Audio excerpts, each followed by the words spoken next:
मुँह बाटे भोला बोली कवन सेवा करी, गुस्सा में बोल देनी मुँह बाटे बानी। भंगिया के गोला खा के भोला बुराइल बानी का, भंगिया के गोला खा के भोला बुराइल बानी का। अपना गौरा से राजा जी रुसल बानी का, अपना गौरा से भोला जी रुसल बानी का।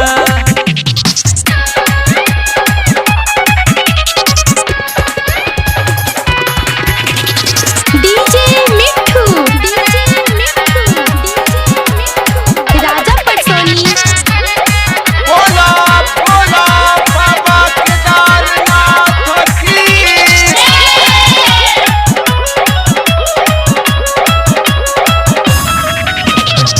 जितना कहबो उतना पी सब भंगिया हमान से, भंगिया हमान से।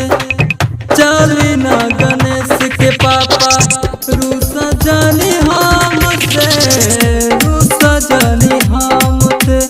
हरदम जे रहबा रोसल नहीं हर चल जाइब ना, हरदम जे रहबा रोसल नहीं हर चल जाइब ना।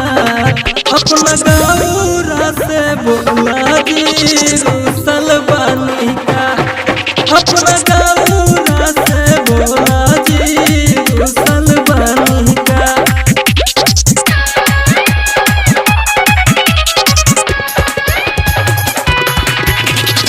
डीजे मिठू बोला राजा पटसोनी। बाबा बासुकीनाथ की।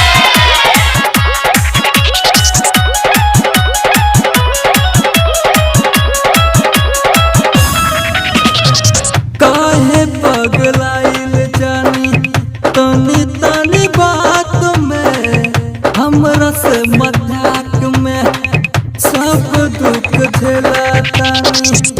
हम तोहरा साथ में, हम तोहरा साथ में।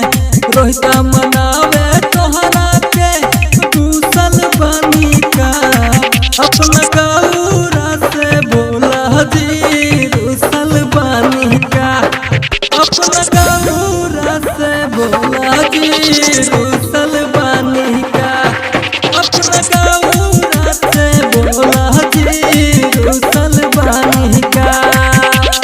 Recording by Geo Studio, Jaunpur।